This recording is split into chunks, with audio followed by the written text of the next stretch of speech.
I've got a story to say thank you to my friend Neil de Borca, who's a story from Galway, storyteller from Galway. It's the story of how English came to be, which some of you have heard before.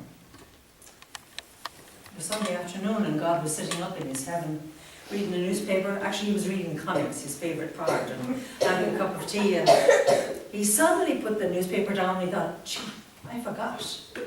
But you forget, so the angels are always hanging around him because that was where the action was. I forgot to give them their speech. Well, what are you going to do about it, said the angels. But he's the Almighty, so he had a plan, and he said, well, I know what I'll do.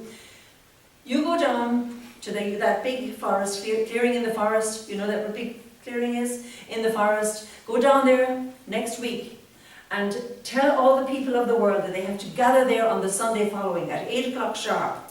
And I will send down a magical piece of vegetable, a turnip, I think. And I will send down a secret knife and it would land there, and you tell everybody that they have to cut out a piece of that fruit or that vegetable and eat it, and they will get their voices. Now the Irish heard about this and they thought it was a great idea because they'd been waiting to talk for a long time and they'd not been able to. So when the angels went down, the Irish were the first in the row, and the angels went around telling everybody all over the world, get down to that place in the centre of the forest, that big clearing, 8 o'clock sharp, Saturday morning, you'll be there.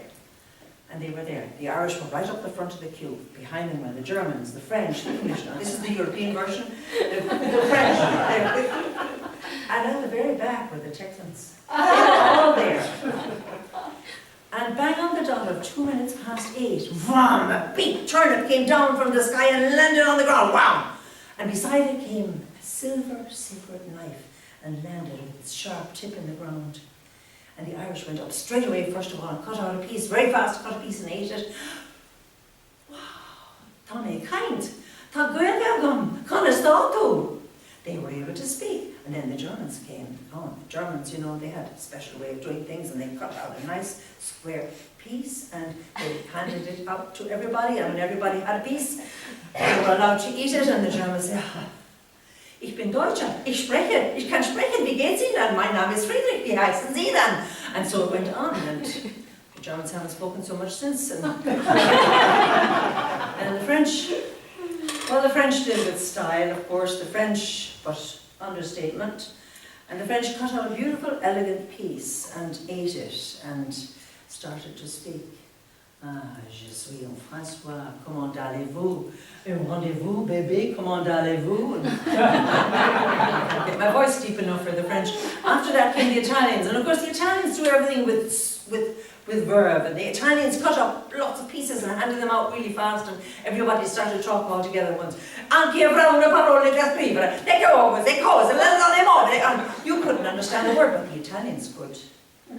And after that, of course, came the Texans, and they didn't want to be last, but the others had just had stronger elbows, so the Texans took a piece, a very large piece, and ate it. And then they said, well, howdy y'all, where's the salsa? And then came the English. Now the English had forgotten, they had overslept. And then the English came into that great clearing, and all the turnip was eating, and there were only crumbs left, and the English stood there and they said, which you know in English without words meant, hello governor, you got something for us? Have you left something for us? And the Irish looked at him and said, well, we're sorry. We ate it all. You're too late. And the Italian said, there's just the crumbs left. There's just the crumbs left all over the floor. And so the English ate the crumbs. And as they ate, words came out. Well, from the Irish came Tory. From the Italians came spaghetti, pizza. From the French, rendezvous, of course. And from the Texans, well, a lot of it was swear words, so we won't talk about that. And a lot of it was not English either. But, and from the Punjabis, they found bungalow, pyjamas.